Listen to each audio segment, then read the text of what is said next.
Oh my God. Thank you, artificial intelligence Siri lady. Please spare me when the Yeah. robot uprising happens. I got into a fight with my Google assistant today. I'm that guy. Just FYI. Not now. That's for what? This. She's like, I will stop helping. She gives me this passive aggressive response. Yeah. Wait. So that would be my mom's voice then. Yeah. We're diving in.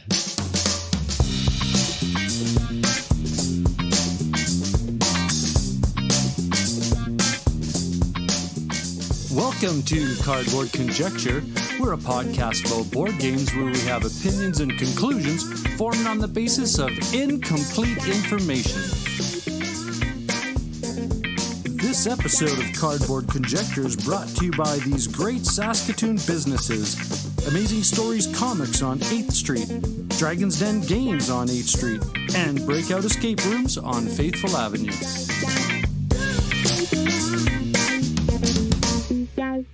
Hey there, this is the Cardboard Conjecture Podcast, and I'm your host, Norm. And on this episode, we're going to check out some games of late. We're going to see what's trending on BGG. We're going to have a look at what's new and what's on the crowdfunding scene. And this episode's a topic episode, and the topic is the game of storytelling. And to help tell that story are Fajer L. Casey and Eric Jensen from the Bard Quest Empire podcast. Cardboard Conjecture is proudly sponsored by Amazing Stories Comics on 8th Street in Saskatoon. They're the winner of the Joe Shuster Award for Best Comic Book Store in Canada, and they were also nominated in 2016 for the U.S. Eisner Spirit of Comics Retailer Award presented at Comic-Con. Amazing Stories' amazing collection of comic books, board games, puzzles, and collectibles can be found in their store or on their new online website. Hey there, welcome back. This is Cardboard Conjecture. Let's get to some games of late, and I'm going to keep this short and sweet because I know that we've got a lot of storytelling to talk about storytelling. And so, tied in with that theme, I had to the table Gloomhaven, Jaws of the Lion. And appropriately following the theme of storytelling, this is probably as close as I've gotten to playing D&D in a tabletop version game. Now, what I love about D&D is that collaborative experience of storytelling and the interchange between the individuals at the table creating this narrative. But in Gloomhaven, Jaws of the Lion, it approaches the aspect of what I love about that game system from Dungeons and Dragons is that Gloomhaven, still providing a narrative generated by the cards and the in between the skirmishes, you have some narrative to follow to set up the next skirmish or the next puzzle, depending on how you want to approach this game. But before I get deep into it, or not deep, but before I get into any details, this is designed by Isaac Childress and Cephalofair Games. It is the original, the preceder, I guess we can call that, is Gloomhaven. And this game, in comparison, as far as box volume goes, Jaws of the Lion is 25% of the box size of the original Gloomhaven, which has an IKEA catalog of scenarios. Now, a more approachable version created for the Target or the Target shelves is Gloomhaven Jaws of the Lion. All of the system interchangeable. You can take everything you have from Jaws of the Lion, bring it into the Gloomhaven, the characters. So there's no domain difference. It's all, you can fuse it together. So quick rundown of this. I mentioned a few things that might pique your interest. Skirmish, puzzle. So this is a miniature game. The great thing about Jaws of the Lion is that the map system. Now the bigger version of this game has a little bit. It has quite an extensive table setup. And as far as putting the map tiles in, what Jaws of the Lion does, it's a book. And every time you open up the page to the next scenario, the map or the grid system of the dungeon or the room or the environment you're in is in the board in the book itself. So you have the narrative scenario of the setup, you have the explanation of the objectives, and then off you go. And what this game did for me was open up an idea from a design perspective that in Dungeons and Dragons, the computer is the D20 system and all the other, D4, D6, D8 for damage dice. But essentially, the computer is a D20. And then the character choices or the asynchronous choices that you select with your character to be able to mitigate that die roll. Now, in Jaws of the Lion, you have cards that instead of rolling a dice, you get to mitigate every situation by the selection of the choices in your hand. You pick 2 cards. You do now. It's one of these ideas where it's multifunctional cards where there's a top and a bottom. And when you pick the 2 cards, you have to decide, not necessarily then, but when you perform your actions, you have to do the top or bottom of one card and the opposite choice on the other card. So if you choose the top on the first action, you have to choose the bottom on the second action. Typically, the bottom is movement. Not all the time, though. Characters are so asynchronous. It's awesome. And so, long story short, each scenario comes down to how you efficiently manage your hand, because as you proceed into the scenario, your cards are, in fact, the timer of this scene. And you have health points, so you could perish, as I've done many times, well before you finish the scenario. Now, yeah, I've had so much fun with this game. It gives me, on a solo experience, what I appreciate from the, and I'm always going to come back, because this is kind of a D&D RPG connected theme with the series or this trilogy I'm kind of putting together. So, yeah, I have so much fun with this game because it is an interesting cognitive puzzle. It is skirmish. It is narratively story-driven. And those are all big checkpoints for me. So, yeah, that's what I've been playing recently. Gloomhaven, Jaws of the Lion, designed by Isaac Childress and published by Cephalofair Games. This episode of Cardboard Conjecture is proudly sponsored by Dragon's Den Games, located in the Louis VIII Mall on 8th Street in Saskatoon. Swing by Dragon's Den Games and let Darren, Al, and the awesome staff help you out in search for great board games, role-playing games, miniature systems, and all of the related accessories. Be a part of their gaming communities that have scheduled events in their great gaming area. Dragon's Den Games, Louis VIII Mall on 8th Street in Saskatoon. Hey there, you're back. I'm Norm, and this is Cardboard Conjecture, and let's check out what be trending as far as BGG's concerned. And I am very proud to see that Mind Management, the psychic espionage game, published by Off the Page Games and designed by Sen-Foon Lim and Jay Cormier. I have this feeling that this is part of the shut up and sit down algorithm, because just recently, Shut Up and Sit Down did a review, a fantastic review, and very, very positive review, because this is, I'm going to come out on a limb here, conjecture. No, not conjecture. This is solid fact from me. This is my favorite hidden movement game. Point final. That's it. Bang. There you go. What this game is, just to share with everybody why this is trending. It's trending because it's awesome. Okay. It's based on the IP of the Matt Kint graphic novel series that I've not read yet, but I understand it is pretty fantastic. Now, what first drew me in was the box cover and the art style. Absolutely fantastic. It had, for me, I might be showing my age here, but for me, it looked like one of those vintage Sears catalogs as far as the character art goes.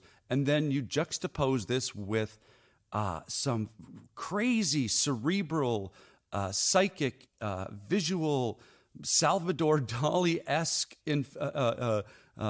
imagery that is fused into this. And it's so fantastic. Now, here's the cool thing. They had the opportunity to talk to Jay Ensign on this game and its design methodology, and was entertained on the story that I think Jay Ensign both touched on this story when they went to playtest this, that they few playtesters of designers that came back to them said, this is such a great game, but you nearly broke our brains. So what they did is they said, okay, well, let's, from a teacher's perspective, this is what's called scaffolding. Let's bring it back, show you the foundation of the system, and then add a little bit at a time so that it's not like a fire hose learning methodology where, you turn the fire hose on and here comes the info and hope you absorb some of it. This game slowly allows you to open up, take the governor off that engine, put a couple pistons on that engine, or, a NOS kit. And I'm not really saying anything, but everything about it. What it does, every time the game's finished, and it's a hidden movement game, so it's a cat-mouse thing, every time it's finished, whoever loses the game, it gets to open up a box. And this box gives you a little bit more advantage or a little bit of width into your choices or powers or abilities. And that allows this equalization of the game so that the game still is intense for both sides. And of course, if the losing side now wins, well, the other side gets to open up a box, and you see this leapfrogging as you're learning the game and ascending the beauty of the depth of this game. It might come across that I don't really have any feelings about this, but I'm a big fan. So, it's trending for a purpose. If you have not played it, find a way to play it. If you have it, tell people how awesome this game is, because it is. So, trending for a good reason. Mind Management, the psychic espionage game published by Off the Page Games and designed by Senfun Lim and Jay Cormier. Let's have a quick look at what's new. And I already know what's new because it's in my library. The expansion for Dune Imperium, Rise of Ix. I hope I'm saying that properly. It is the expansion to the Dire Wolf games that's designed by Paul Dennen. And if it's kind of clicking, yes, this is the team, this is the connection, this is the powerhouse that created Clank and Clank in Space. I'm doing that because there's exclamation points on the word, so I'm trying to be respectful. And Dune, Rise of Ix. What this is going to be more problems for me, because I love this game, and I love this because I get beat up by everybody in this game, but every game I learn just a little bit more. And I think what I'm learning is that I'm not grokking this game fast enough as everybody else. No, I'm just joking. Fantastic game. If you love Clank, the same DNA is found in this game. Now, a lot of people, when this came out, there was another game that they compared it to because it uses a kind of a fused system of worker placement and card drafting, right? And the other game that did that is The Lost Ruins of Arnak. But that's like saying that because a car has an engine and a truck has an engine, that they're both the same vehicle. No, they're just different, okay? Now, this one, from what I understand, it allows you a different aspect of, because the spice must flow. This game is all about resources and control and a race to a certain amount of victory points. And I'm so thinking of D&D still. And so what this is, it adds another aspect. You change. There's a little bit of a board adaptation or changeover, and you're taking the spice off the planet. Now, I haven't really gone into it much because I'm still trying to get find success in the base game. So, yeah, of course, I had to pick this up. Had to, because it's new. So, Dune, Rise of X. Let's take a quick moment to see what's on the crowdfunding scene. And I am happy to see that Thunder Road Vendetta Maximum Chrome is on Kickstarter, and it's published by Restoration Games. And if you know about Restoration Games, they go back into the past of games that have been forgotten and are unpublished and revamp them, give them a little bit of a this old house workover.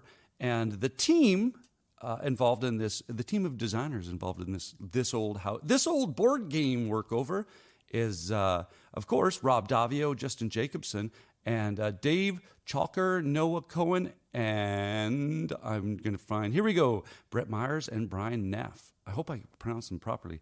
But a big team involved in putting this out. And just to give you a quick overview, this is, it says, this edition puts all of the gameplay extras in one big foil stamped box. So you've got extra ammo, big red, vehicles, carnage at Devil's Run. So it looks like this is a race game. And as I said before, I've never seen this. I've never played this game in the past, or I've never seen this title.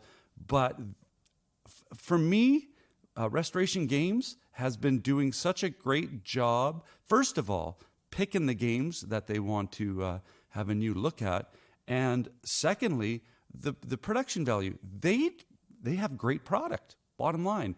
So I will continue to track this and do my own homework and discover if this is a game for me. Now, the first thing that I see, again, I call it the pandemic asterisk, because I've had to be a solo player. This plays 2 to 6 players. It says it plays 45 to 75 minutes, 10 and up.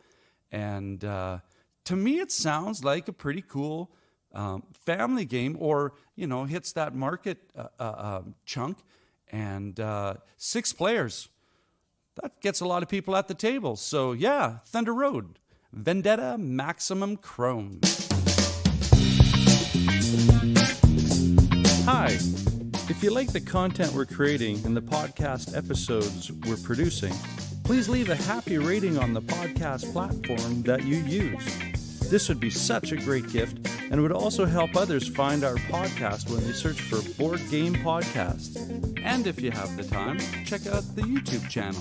Just search Cardboard Conjecture. Thanks, eh?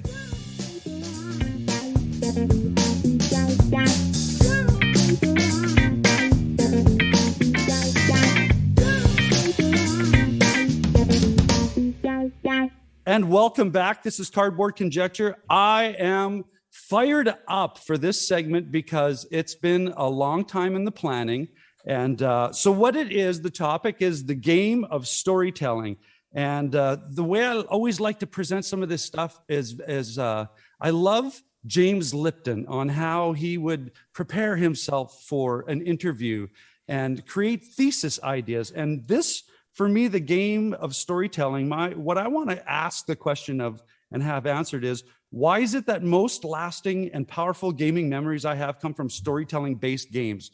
Now, I'm not just talking RPGs, I'm talking board games as well. In the advent of this new modern board game renaissance, there are a lot of narratively driven, storytelling-based games that don't necessarily have a quantifiable result of success, but more so the qualitative part. So here to help me answer these questions are Erik Jensen and Fajer Al-Casey from hello. Bard Quest Empire podcast.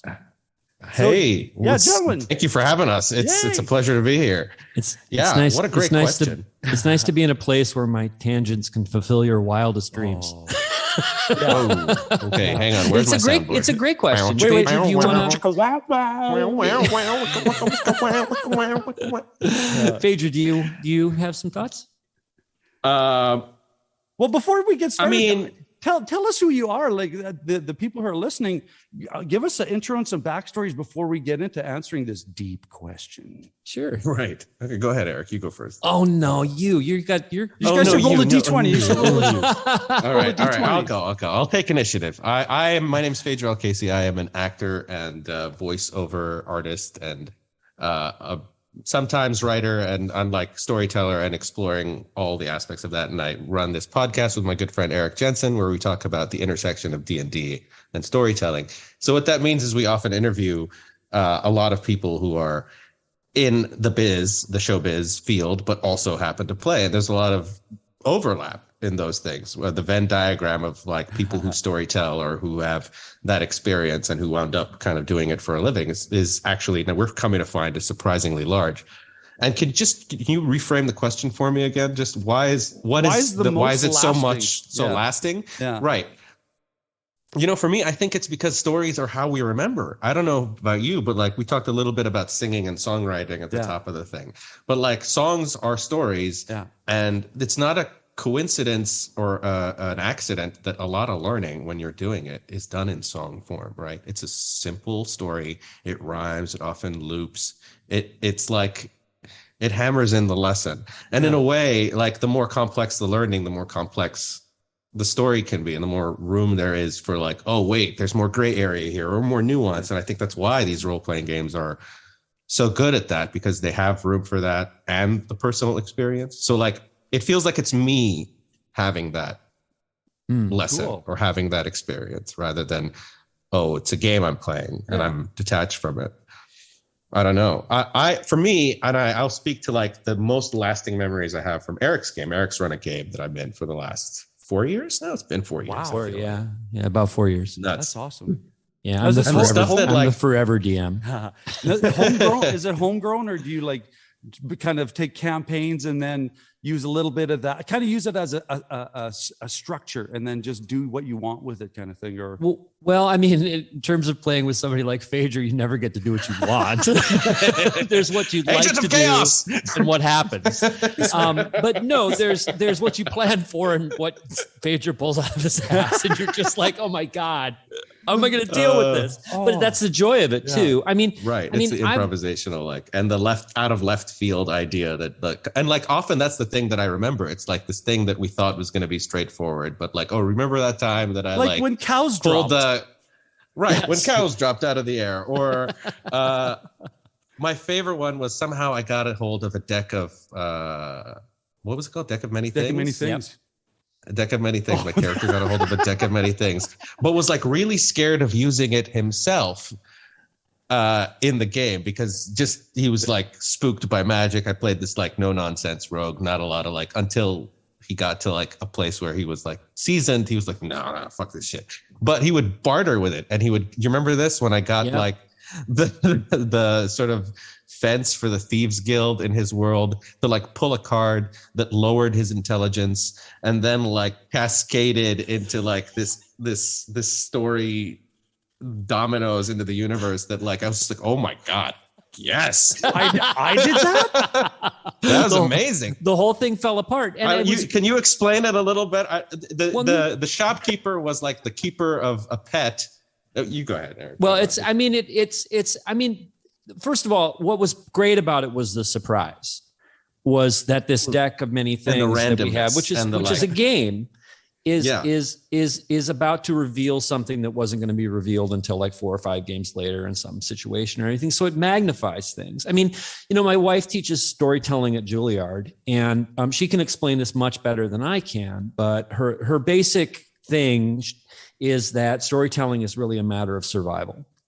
And in saying that, she tells the story of like 2 cave people who are like hanging around the fire, and one says, "Hey, Grok," and the other one says, "What?" And, like, let's go over there and get some food. So they go over to get some food, and there's a saber-toothed tiger, and the saber-toothed tiger eats Grok. So, the other cave person has to come back from this and tell the story to the whole tribe, or else, somebody else is going to get eaten. So I think that's no pet.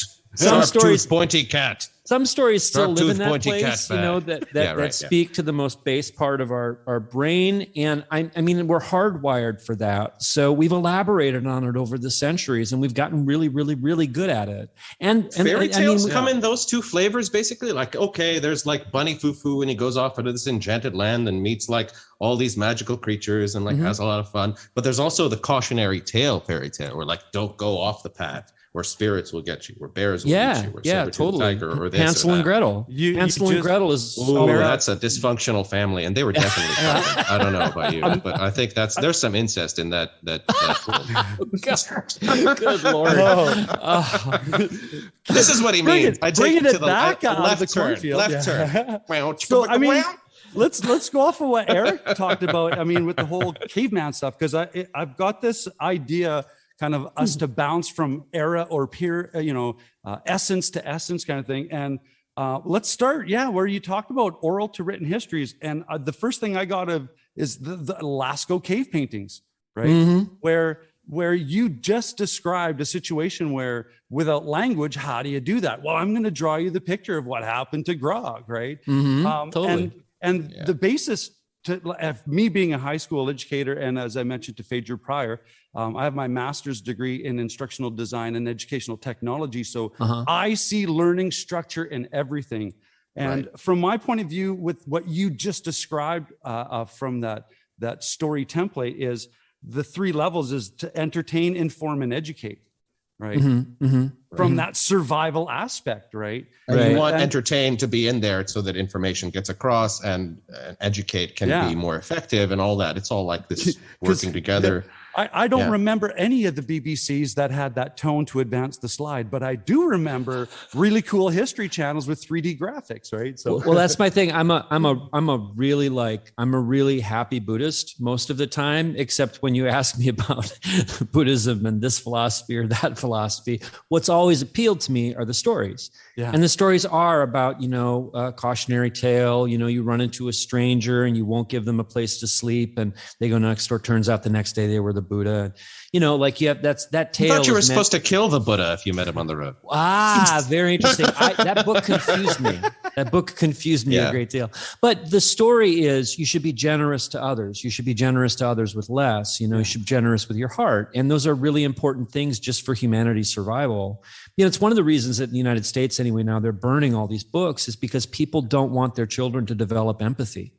In developing real empathy for each other, we usurp systems that have been in place for hundreds of years. I mean, it's the reason that totalitarian societies go after the artists and the storytellers just about first or second when they take over. Because storytelling is an empathy machine, right? It's like the whole premise is you're going to put yourself in the position of another person living this experience, and you live vicariously through that, and you either learn what they learn or don't. And then backing that up is that idea of if you want to make an impact, you start when they're young. So this Aesop's fables, right? And all of these abilities to interject through storytelling at pivotal developmental moments, adolescence, there's always a big push on at least from the media to convince them of a story, like in social media or advertisement, that for just the manipulation part.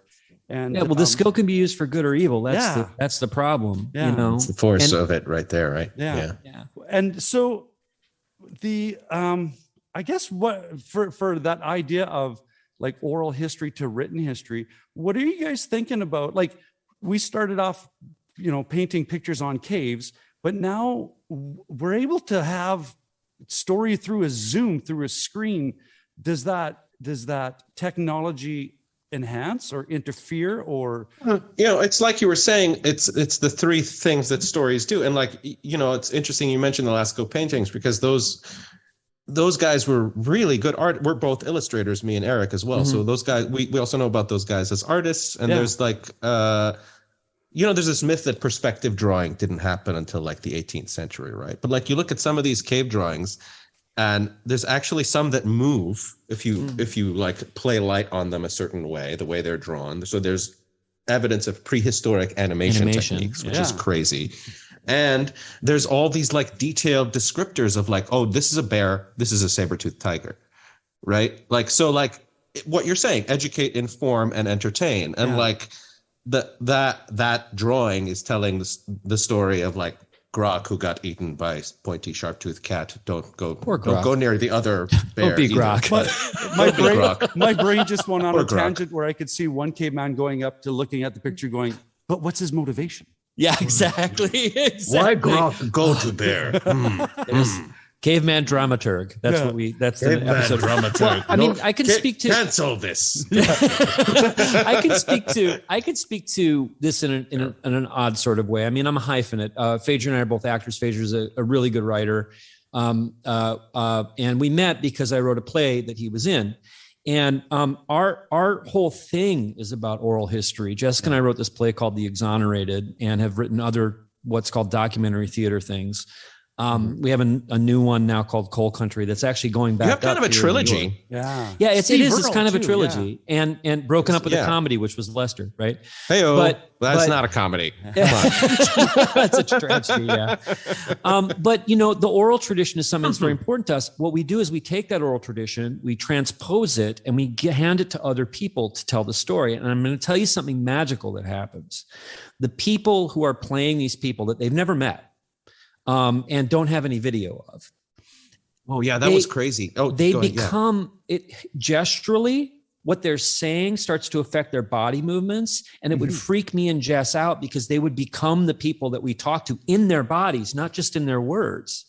And that just took me back. Didn't someone at a talk back who knew Khalid, knew your fixer, was like, you kind of look like him? And I was yeah. You kind of like we're doing the same stuff he was doing. That's the power of a word. Because I never had a video or anything, but so the spoken word, it can be an incredibly powerful thing, and it's important that we, again, it's like you can't burn a spoken word. Yeah, you can take me out, but my words will stay. So yeah. That was very Dylan-esque. That was. You can't burn the spoken word. I mean, that's the thing about telling other people's stories. Yeah. Like, I mean, it happened to them, right? And the whole point of a story is to go, oh, well, this happened to us. We empathize, Anyway. Let's jump into the second part. Is why do we like or need to tell stories or play games that create narrative? And we've danced around the answer, but let's approach it head on. Like, we talked about this on our podcast, Eric. I mean, I think we've talked about it internally, but like I've always understood it's a way to alleviate suffering. Games, right? Yeah. Right. It's like it's a way to like tolerate the joyful suffering, the Buddhism of it, that is life, but like also like you still get hungry. And like as I understand it, like the primitive villages and societies that gamed were like better equipped to survive famines and things like that because of their festivals or their gaming traditions, which is so amazing to me. Like you can still be hungry, but because you have a game, because you're doing something, you're like, Well, by playing that, I don't know if you've ever played the Stones game where you move the stones in the little cups. It's a game with stones, and there's like 8 cups. Yeah. And you play a game where you guys trade stones and stuff like that, but it's a way of keeping inventory. So this thing that was a very useful thing at one time, I'm going to keep inventory by putting this stone in here when I put an apple in here, and I'll know how many apples I have. Well, that eventually turns into a different kind of storytelling, which is, numbers. Interpretation. Counting. Yeah. So I mean, it leads to beautiful things. I pulled out. Sometimes it even leads to Yelp reviews. Wasn't the first cuneiform like a Yelp review? Like Hashcam transported 18 of my goats and charged me for 20. Would not recommend. This mud tasted terrible. Yeah, right. Nobody should ever. 3 goats fell off the cart. I do not recommend you use his services. He overcharged me for bronze. I think this is true, by the way. I think the first written word was like inventory and like customer complaint. So like the one note I had in there too is in regards to the purpose of storytelling was the need to embellish. Yeah, and like kind of how it gets bigger. Why? And the story, the fish gets bigger and bigger. Well, I mean, let's I think go back to explained religion. Let's go back to this cave person. Yeah. Let's talk about the other cave person who we haven't named, because we don't want to slander them. Yeah, but over the years, like the cave person's like, yeah, give me that grapefruit and I'll tell you the story again. And the story just gets better and better and better because each time he tells it, he gets more grapefruit. I mean, that's basically being an actor. Kind of, I don't have a lot of grapefruit supper right now. Yeah. Sing for your supper. Add a dance number. Here's more grapefruit. Yeah, exactly. Why grapefruit? I'm very curious about your choice of caveman nutrition.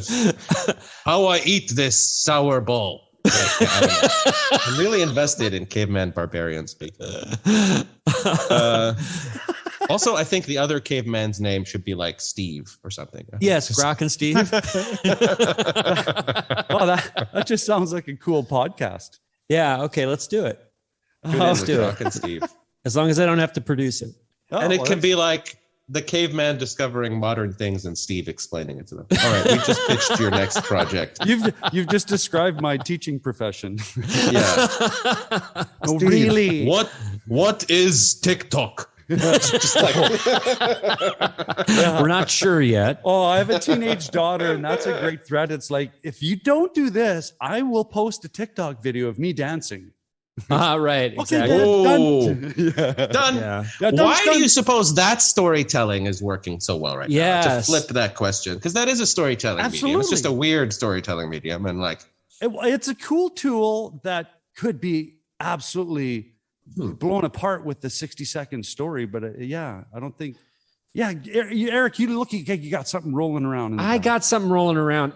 Some of this stuff is a little bit Orwellian for me. I mean, it's a little too close to the memory hole. It's a little too close to. I'm not sure. It makes me sort of uncomfortable. Which part of it? The constant algorithm is, the algorithm of it, or I had a very, let's say a close friend who was a really big writer in the TV industry. Okay. Talk about a particular place where they make TV, where they do it to they're giving notes to the writers because of the algorithm, which of course everybody knows makes for terrible stories. Yeah.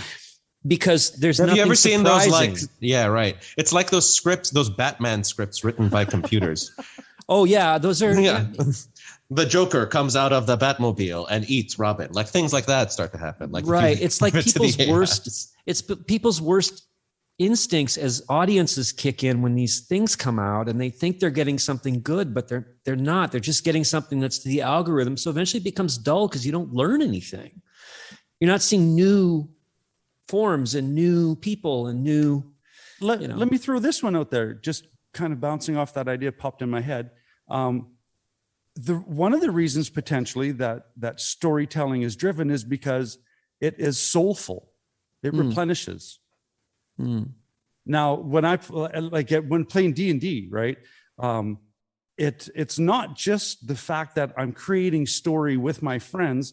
Is that kind of with that? What Fajer, what you said too, that there's a medicinal kind of thing where just being participatory with these individuals, connecting on anything together, given the pandemic that we're in, given the fact that we only see people through windows, that or social media, that cerebrally we can let that melt away and get back to that soul connection. And I think that's what popped in my head when you said that. Yeah, they can create a script, but there's nothing there. There's no mana, right? I kind of agree with you about the algorithm, Eric, but I will say it's interesting when stuff pops out of that. Like what some of the things that are cool, and I'm not a huge fan of TikTok. I don't have it. There's all kinds of weird shenanigans about it that I don't trust. But like the duet function is really interesting. Oh, what's that? How does that work? I've never seen that. It's like a musician or someone will play a piece, and then another musician will come and play over with it. And then another one will come and join. And so, like, do you remember the sea shanties thing that happened like a couple of months ago, which was during the pandemic? I think people were like, I need something to do. I need to just, it's coming out of that need. I mean, like, it's that need to like express or create. And like, it was so squeezed out of us from the pandemic, really, right? Like people had to just make do with whatever was around. And I think that lane, when it exists, allows for that expression. And that part is good. But like that sea shanty obsession came out of that. literally came out of people duetting like the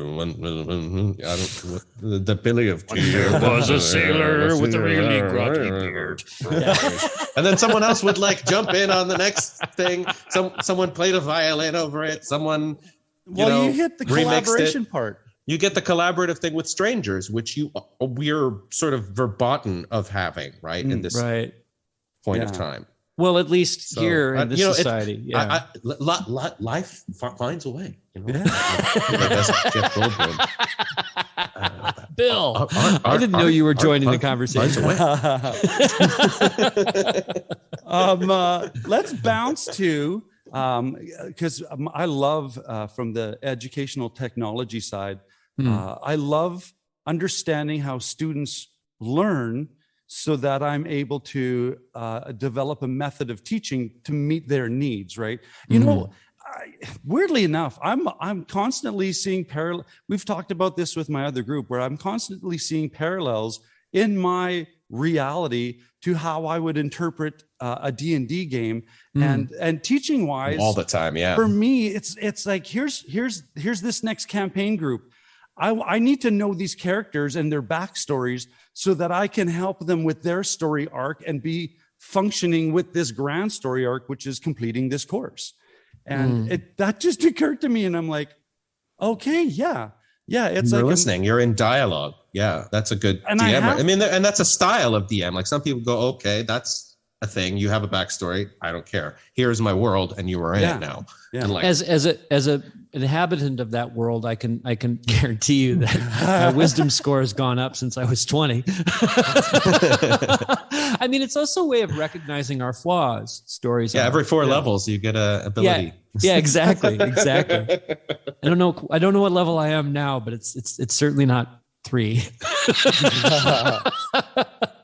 So I'm going to throw this one out to you guys, because it'll probably bring back a whole bunch of D&D memories, because I want to talk. Fajer, you talked about this before, this idea of memory and feeling that you are part of what's going on. And from the neuroscience aspect, you basically described, without saying it, the idea of mirrored neurons. Yeah. And the easiest way to talk about mirrored neurons is, for any guy who's out there, if you're watching some guy standing on a screen and then someone fires a football to his groin. Yeah. Every guy is going to do that like fetal kind of like, clench kind of thing. Right. And that's, or when you see a slasher movie and you see it and you immediately defend yourself, that's your mirrored neurons firing off. So in like D&D, RPG, or even like board game storytelling stuff, like you showed me, you got Gloomhaven, right? That I think that idea of a memory or something retained, because I remember 30 years ago campaigns in this episode, they call it episodic memory, or my favorite one is Sherlock Holmes in the Mind Palace, that you need to remember it. It needs to have context. It needs to have dimension. It needs to have characters, right? And elements that are definitive and detailed, that thread this whole story together. So saying that about the mirrored neurons being immersed into it, and the idea of remembering stuff from, I mean, before we even started recording, we were accessing all of that.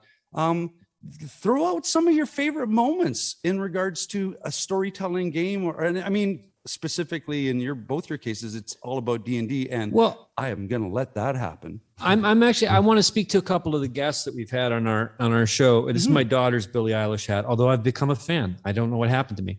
But I can speak that, like we had from Star Trek Discovery, we had Anthony Rapp on, great. and Anthony has an approach to story. He writes as well. But he had an approach to story that's like from the point of view of an actor, which I understand. Then Scott Gimple, who is the Uber guy, top guy at The Walking Dead. He oversees content all things at Walking Dead. Yeah. Scott came on and he talked about managing story from 10,000 feet and seeing the whole thing from top view, the bird's eye view, and the forest from the trees. And he also talked about how to how to help storytellers tell better stories. So like, I mean, I always go to the things like in our game, Fajer always surprises me. You know, I know I've sort of said that before, but it's surprised myself, to be honest. I'm just it does. It does. What is the weirdest thing I can do here? I'm like, okay, yeah, that. And then he does it. And, you know, somehow, maybe it's because we've all gamed together for so long, but the band has been together for 4 years, right? Yeah. Somehow somebody, either me or one of the other players, will come in with something that's a perfect and inevitable fit for that. You know, there was on it, right? It's like a good jam session in a band. It's when everyone's listening. It's when everyone's tuned in to everyone else also. And when everyone knows what the characters are, like we know from historically playing together, kind of what we've already established. And when someone breaks that, it kind of breaks the flow of the game, which is also interesting. Like that's what I remember when characters act out of. Remember that time Mardred was acting weird, like that kind of thing. I'm like the stuff that isn't par for the course also winds up standing out. Yeah. Surprising. I mean, again, what's surprising? What he's saying. And as an actor, Fajer can speak to this too, because he's a great Shakespearean actor. But like when Hamlet comes on, for the first 30 seconds, the way it's written and the way I think you should do it is give the audience the Hamlet they expect. Like give it all to them in the first 30 seconds. Once you've done that, like you can do whatever the hell you want. Yeah. And you know, the antic disposition will be interpreted a million different ways by a good storyteller, you know. So I like, from my perspective, I love, as a DM, I love watching, like you said, the band's been. Hamlet's not my favorite. What is he, like a bard? I can't figure out what his class is. Like, what is his? He's a whiner. How would you stat Hamlet? Oh, wow. Okay, hold on. Well, he's a fighter. No, he isn't. Sword? No, he has a sword. It doesn't mean he's a fighter. You see him doing 4 attacks in a round? No. He's a bard. He's a face man. He's a bard or like a rogue, an inquisitive rogue. An inquisitive rogue is probably. Yeah. I mean, he goes poking around his own family. Yeah. No pun. His wisdom is about 4. Yeah. Definitely. Yeah. Definitely. I love. I interrupted you. I'm sorry. I mean, that's all right. That's right. But you know, but to that same question, I took a writing class with Edward Albee once. I was very lucky, and his whole thing was avoid the obvious and do the inevitable.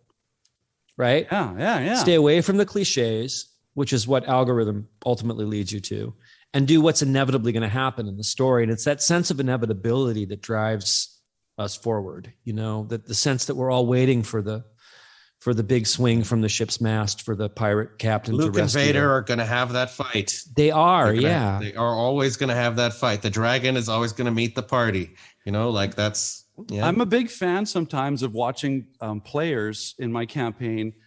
My metaphor is grab the steering wheel, turn it one way, and pull the emergency brake. Ooh. Because and then you see what happens. Oh yeah, because all of a sudden it's like, hey, I want to try this. Okay, go ahead, roll this. Let's see where this goes. And I love that because, like you just said, in my head, I'm like, oh, well, they'll do this and they'll do this and they'll plan for this. And you try to prepare as much as you can as a DM, but you can never prepare for that emergency brake Rockford Files move, right? There you go. I'm showing my 50 something. Yeah. James Garner. Like what a great storyteller he was. Maverick. Yeah. But that's that for me, that's where all my pivotal memories come from, because I remember my university days in the 90s being, and again, this is AD&D second edition, vividly, where I remember where I was sitting, who was to my left, to my right, and I had a rogue elf, and we were like deep into the dungeon, and come the corner as a beholder, and he said, and I had the dexterity. I mean, this is when you could do like the above 20 stuff, if you know. And so they're like, well, what are you gonna do? I'm jumping on him and I'm riding him like a Billy's Bar Bronco. I'm hanging on to and I'm taking the dagger and I'm stabbing the main eye, and I kept rolling my save, and the DM was not liking it. I was cutting right. I was cutting eyeballs off, and basically by the time it was done, I had peeled the whole. It was basically, here we go. It's butchered for you. Right? Oh, wow. Right. Wow. And it's like unexpected, right? It's like this challenge rating, super high thing, and you're like, nope, flip. Yeah. Well, and the dice not allowed me to do that, right, I would have pulled the emergency brake and gone a different direction, right? Well, I mean, the thing to keep in mind is, like, if you just pull the emergency brake over and over and over and over again, that becomes really predictable. You know, yes. A good story, and Fajer's going to make a joke. A good story is like a striptease. Hey-o. You know? I don't. That's too obvious. I don't know. I mean, but being burlesque. No, yeah. I lied. But I like the burlesque metaphor. You know, and in that situation, it's the anticipation that makes us lean forward. And you know, in old time burlesque, you never got what you were expecting, but you got close. Yeah, and that was enough. Yeah. You know what I mean? That's what she said. But a good story should be like that. You don't like. I was actually really surprised. I watched the first 2 things of Critical Role, and I love it. I watched the first 4 actually, all in one night. And the recent season, or like the first ever, the first cartoon. The Vox Machina. And after the second episode, they managed to defeat a black dragon, a big dragon. Yeah. Now I don't know what level the characters seem to be, like level 5 or something like that, or maybe a little higher, from what I understand. And I haven't listened to Critical Role enough to know if that's canon. You know what I mean? A lot of it is threads of it come from their game, and then it's fast tracked, is what I understand it. Yeah. But the aspect, it's like they did this, but they speed it up in between sessions, sort of, is what they're doing. Like they battle the big dragon, but it took them like 8 hours of live gameplay. Time. Right? Yeah. So abstraction. They did a great "There Be Dragons Here" thing by, you know, that seeing that party at the beginning, we didn't know who the hell they were. And you're like, oh, maybe this is the cartoon. And immediately they're all taken out. Dead. Yeah. And you're like, something terrible lives here. This is horrible. Right. I love that intro. Yeah. You know, but that was great. As a player, you're like, oh, you know. That's like the first party, the campaign rolls, and they get TPK'd because they didn't win max. You're like, okay, I'm rolling a barbarian. I don't care. Yeah. Absolutely. Yeah, I can speak to some other things that are going on with board games, though. I mean, like, I used to play a lot of Risk and a lot of Stratego when I was a kid. I don't know if you remember these games. Or not. I mean, there's new variations out now. Well, what's interesting about those is you wind up creating the narrative in your head, right? Like, based on the game that happens. In Stratego, I was the general of a late 1800s army. And I was calling the shots, and that's a power fantasy. Unless you were using a bedpan, I don't know. Where's your dysentery? And the storytelling was so good. Where's the syphilis? There's no syphilis. No, I don't get it. There's no realism in this. I've got Come Danny on, give DeVito, me more malaria. I've got Danny DeVito, One Flew Over the Cuckoo's Nest in my head right now. So. I'm sorry that happens with us. Yeah, it does. It really does. But, you know, I mean, storytelling is fascinating, and there's all sorts of different ways to do it. I mean, it's just like bands and rock and roll and music. There's all sorts of different songs and styles, and it's so exciting. And, you know, you have to open yourself up to traditions that are not familiar to you in order to really understand the breadth and scope and wonder of humanity. It's so exciting. I think now sometimes you're in a jam session with like a theremin and an accordion, and it winds up sounding pretty awesome. Somehow. Pretty great. Yeah. Well, like if you allow it. Yeah. I mean, we wouldn't have met if it wasn't for me and Fajer telling stories on a podcast, Norm. I'm so glad to finally meet you in person. Well, back at you for that one. Yeah. We could do a little quota. As opposed to an avatar, you know? Yeah. I think where my brain clicked in and I love my theater. Like that was probably in my 20s, the best, not the best, but memorable moments, right? They're definitely in the album archives of doing Pinter on stage and you know, having those moments. And when I heard you talking on Dragon Talk about DMing style and your theater influence and background, right away, it just clicked. I'm like, he's saying exactly, like my frontal lobe was firing off on how paralleled our approaches are in regards to that, and not just the storytelling part, but the collaboration, allowing other people to take something that I started and here you go. It's your turn to hold on to the story and to let it grow for a little while and then hand it off to someone else. And if I need to intervene, I'll intervene, but you guys keep doing the handbrake. In the history of the universe, there's not a single person that made something on their own. Okay, like Steve Earle, he's doing our play now. He's the music guy for our play, right? He's a musician. He made a song, but he didn't make the guitar. Yeah. You know, he didn't like make the steel to make the strings. Like that, everybody needs an assistance in their storytelling. Is standing on the shoulders of giants, right? Yeah, we are standing on the shoulders of giants, and we, you know, like that's part of it too. You know, that's part of the tradition. I have a couple of mentors right now who are great storytellers. I'm not going to drop any names, but they're the best. You hurt your back. You drop those names. Yeah, if I drop those names, I'll hurt myself. No. Janitor will pick them up. Don't worry. Yeah, but you know, like these guys are legendary TV writers, and I'm learning so much from them. You know, and there's so much that they've forgotten more stuff than I'll ever know about telling a good story. Yeah. And you just like accept there's better people out there doing stuff than you and learn from them. I mean, you know, like nobody's going to be Matt Mercer tomorrow. Yeah. But after your 10,000 hours, yeah.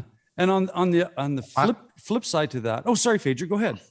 Oh, I was going to take it back to, I was taking a left back turn to what we were talking about originally. And like, you know, the origin of games and like, you know, even like the first story, it's in your notes, I think, is Gilgamesh, right? Yeah, when you think about the first recorded story. And like, what's that one about? It's about the struggle against death, ultimately. Mortality, yeah. Mortality is like it's almost every story. It's like, how do we deal with it?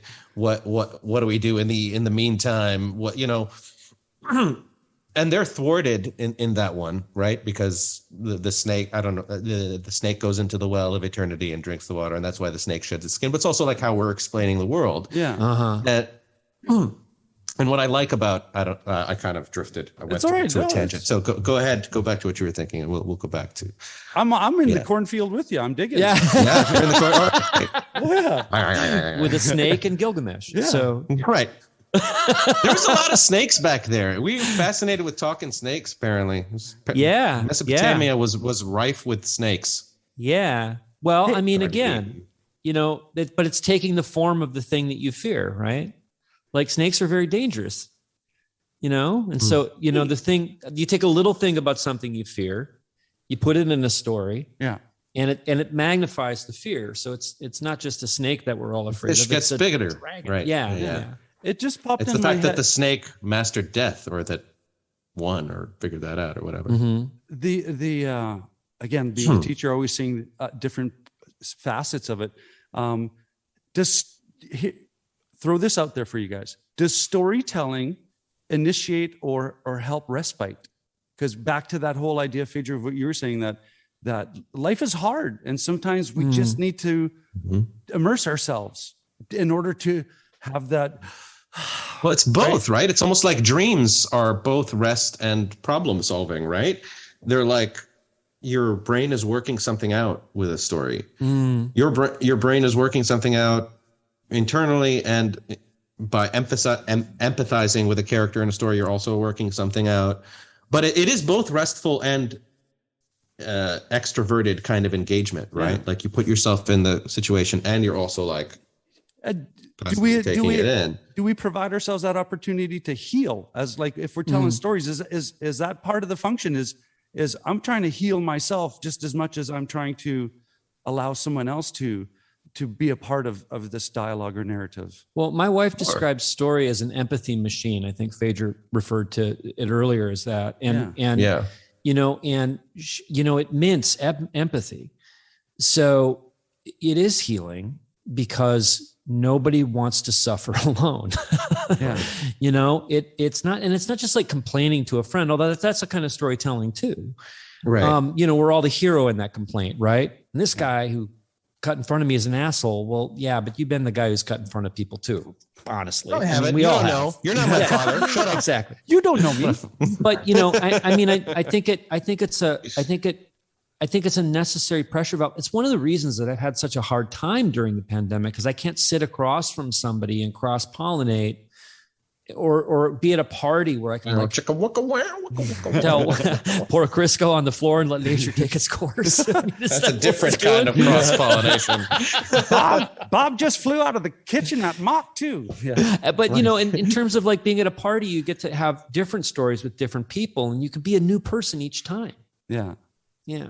There's also, isn't there like a theory that like a lot of, this is kind of in psychotherapy, and I'm kind of taking a dive to the couch, but like, every relationship you're in, you're trying to recreate your core wound, your initial trauma, and you're trying to heal it in a different way. You're trying to tell the story in a different way. I would say that every D&D character you play, you're trying to like work out the same problem or a similar problem in a different way. Like, what if I hack it this time? What if I sneak around and stab it? What if I shoot it with lightning? Like, it's all, research is me search. This is something that my girlfriend has said to me, and it's stuck. And it's like, it's perfect for all of this stuff. I love that. Yeah. And I'm writing that down. Right. Research is me I think in some way, yeah, I think that there is a healing component to that, because we are always like, whether in our own heads, retelling the same kind of story or a same kind of loop, and how we break out of it. And I think what's interesting about D&D is because it's collaborative, it allows more randomization to happen to force you out of that. Yeah. Maybe. I don't know. It's just the thesis I came up with right now. I think there might be daylight between. I think there might be daylight between me and Fajer on this. But like, one of the reasons I don't like first-person shooters is I don't like the story it tells. Yeah. I don't. You mean the violence part? The me part of it. Like at being least violent. At least with D&D, like it's my character who's doing it in the. Oh, you mean like you're in there in that view? Yeah, I'm in this thing, and and like, look, I personally don't feel like I want to become addicted to that story, and I avoid it, and the stories that I do want to tell are.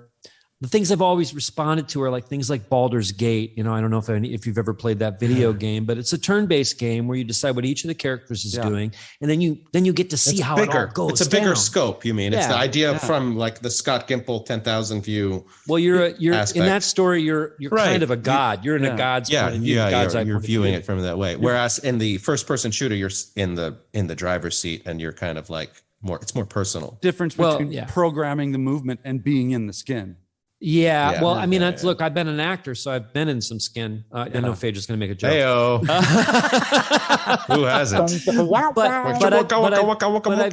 I've set foot in the skins of some real people and a lot of pretend people. Yeah. And, I know there's safety in that for me.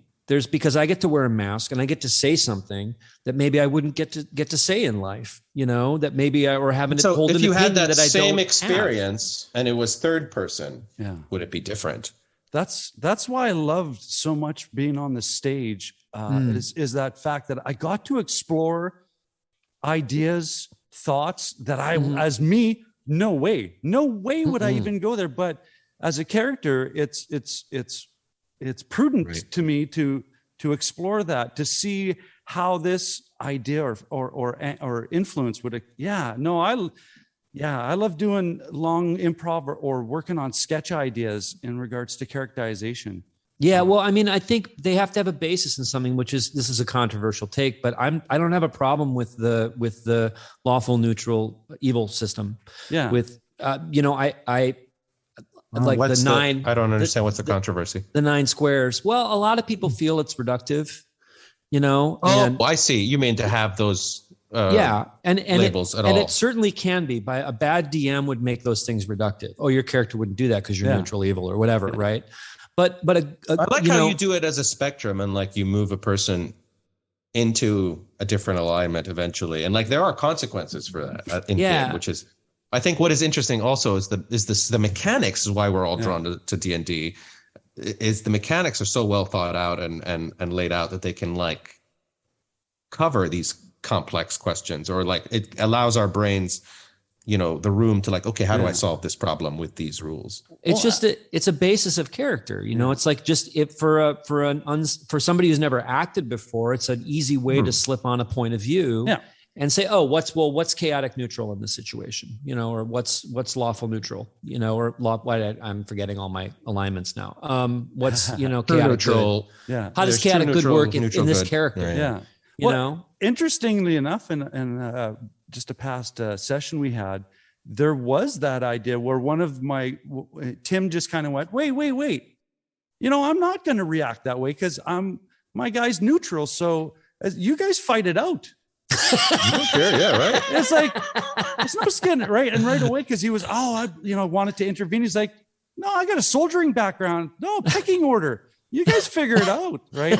And I thought that was brilliant. It's just like, and again, onto the opposite note, where considering the context of the circumstances, he lost his lid and just behaved in a manner that was evil-ish. But from my idea, it's like we all push that. We all shift, yeah. Now, it's when you become murder hobos that different. You got to worry about. Yeah, right.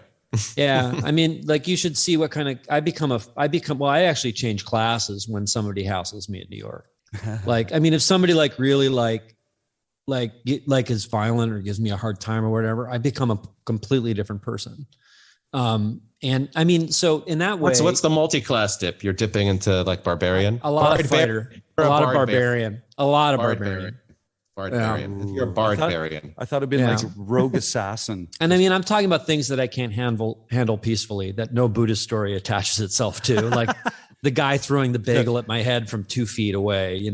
Buddha's having a nap right Nobody's now. died from bagel injuries. I nearly did. Okay, all right. It was the everything bagel. There were sharp corners. It was the everything bagel. That's a finesse weapon. We need to make that. That's sneak attack damage. I am making that next in my D&D Beyond program. The flax seeds, the piercing damage. Yeah. Yeah. I mean, but also it's like, oh, I want it to be a healing potion. It's an everything bagel. Yeah, right. It's whatever you want. And it's a Brillo pad. Oh God.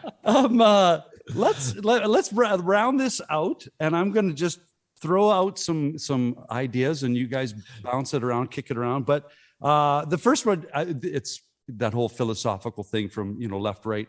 Does experience happen because of storytelling, or does storytelling happen because of experience? Okay, chicken or egg kind of thing. Yeah, like more in some situations. Thing, right? I would say experience points happen from storytelling. Storytelling doesn't happen from experience points. I was a small Midwestern college. Yeah. So what do you guys think? For me, it's fluid, and it sort of weaves between one and the other. We're always telling. You ever have a story that your parents tell you about your childhood that you don't really remember, but you kind of remember because you've been told the story so many times, or you remember the picture that they're referring to, or you remember some detail or something that's in there, but like nothing else. And you're like, okay, if you say so, I guess. Yeah, that's basically my first 20 years of therapy, Fajer. Thank you. That's my first 30 years of life. So thank you. So experience. One. I love him. Love you guys. All right. But I think it's sort of a bit of both. I think you're told stories about yourself that become you, and then you tell stories to yourself that are also maybe not the experience themselves. You know what I mean? That's called Jean-Paul Sartre there. Yeah, really. You were talking about Malcolm Gladwell. I had to look that guy up on Wikipedia. Wow. Oh, he's done a lot of stuff. Well, I knew the one book. I knew the 10,000 hour thing, but Outliers. Wow. Yeah. I wonder. We should have him on. I wonder if he plays D&D. We should have him on Bard Quest Empire. I'm sure he is, but I'm sure he's also too big for us. It's like, what? That would be a get, right? Challenge him to a fight, Fajer. We're working on Tom Bagel Hanks. fight. We're still working on Tom Hanks. Yeah. Maybe we can get that first brawl out of the way. Everything bagels at noon. Everything bagel at 20 feet. Yeah, exactly. Get that little. They have a range of 60, but we're doing it at 20. So and then you can move. Yeah. Well, let's round this out. As far as gaming goes, I mean, we talked about the need and the importance of storytelling and what drives it. as far as gaming goes, storytelling, I think for me, at least, back to that thesis statement, for you guys, why do you think now that a lot of the memorable moments of gaming are driven by the, hey, you remember that time when, right? Because I've often said with the Euro games, and the Euro games are a lot about resources. It's like Excel spreadsheet, the game sometimes, right? Yeah. And I've never gone to someone going, hey, remember when I cashed in that red cube and I got 4 yellow cubes? Whoa, that was intense, hey? That was a move, right? Yeah, it's hard to attach more of a story to it. I got 4 victory points. Yeah. Yeah, right. So, well, I think the most I've ever been open to story is when I visited my old high school after 10 years of being away. Like I did, like seriously, the carpet was a different color. Yeah. But like all of the smells and senses that I had and the sense of being in the space and stuff, all these stories started to flood back. And, I think the key to being a vivid storyteller is to utilize those things, utilize the 5 senses when you tell a story or try to convey something to somebody, listen, because the thing that you're going to respond to is infinitely better than your idea, Cool. But with the high school thing, I was responding to a lot of things, but I changed a lot since then. And I saw things in a new perspective. I mean, that's the other thing about stories. Like you can go back to a story many times. Can't tell you how many times I watched Captain America. We're watching it again. And like with a good story, it's like a good play. You'd see new things, you see different motivations, things you hadn't seen before, so. Yeah. Fajer. I mean, I think it's always about like what's cool, right? Like the thing that sticks for me in terms of like our campaign, or even like the stories about like, okay, that night we had an awesome show when we were doing what was it about X that popped? It's usually something about being open to it, whether you're improvising at a D&T table or being on stage in front of people or being interrogated on a podcast. Or being interrogated on or in the back of immigration jail. I wasn't even near that guy, man. But no, I think what I'm sorry, hang on. No, go ahead. One of the things that, like in Eric's game, the things that, hey, you remember, the things that make me go, hey, you remember when? It's when I succeed spectacularly or fail spectacularly, right? Yeah. And they kind of like it bookends an experience in a way. Yeah. And remember that time I almost died and Margaret had to and I was like 1 hit point away, or you remember that time I stole that guy's underwear while he didn't notice? Like that's the kind of stuff that like threshold also moments winds up defining the character too, in a way, or defining the direction I take him in, certainly, because I was like, oh, that was really cool. I want to do more of that. So I put more points into it. And just naturally that creates a developmental thing, right? Right on. Anyway, yeah. Sorry, Eric. I agree with you wholeheartedly. I think it's it's like really nice to talk about it. I mean, people don't. There's an endless amount of people. The hardest thing about interviewing somebody really is just finding out what kind of storyteller they are. And as we go along, I think Fajer and I are getting better and better at figuring that out. Being our first year and everything. But some people you just like. We recently had a guest on who was a spoken word poet. Yeah. And it's just like ask a question and let them go. Like there's not a lot of interjections with somebody who's used to holding the stage like that, when we had Mike Daisy on, who was a monologuist, it was kind of interesting. Like he just had almost an hour worth of material to just like go off of. And it's really about making room for that, or leaving space for that to happen, being like, okay, this is what's happening now. How do I facilitate or shape it or guide it? Whether you're a DM or a player or a storyteller, run a room for a TV show. I mean, it's all the same thing. Yeah. It's all the same thing. It's all Peter Brook. It's the empty space. There's an empty space. We're going to fill it with something. Everybody's going to come around. Well,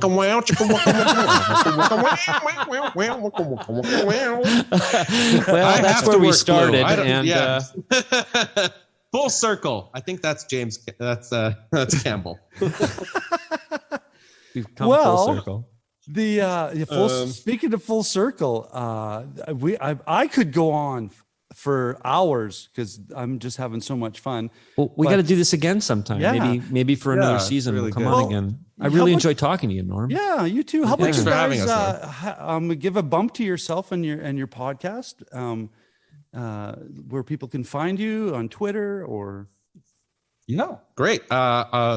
We're BardQuest Empire. You can find us on Spotify, Apple, all the podcast mediums. We talk about storytelling and D&D, kind of like we did today. A lot of times it's just like this. It's a lot of friends bantering and talking smack and making jokes.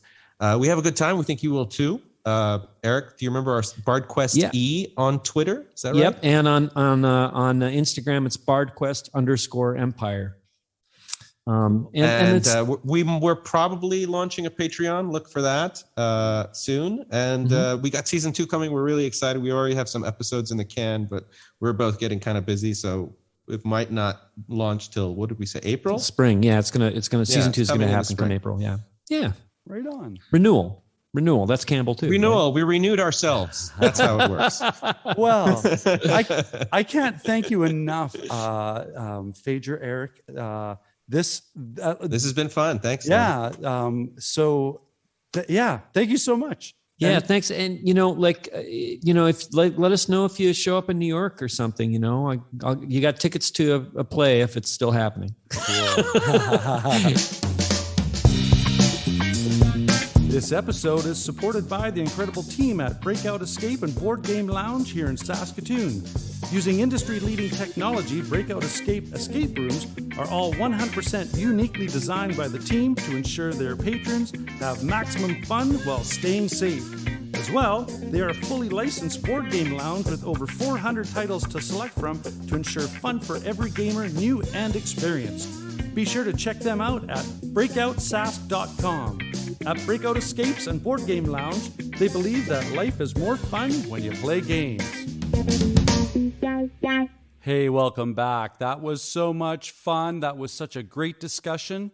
And we're at that point of the show where I say thank you so much for listening to what goes on this podcast. And that being said, I'm your host, Norm, and we'll catch you later.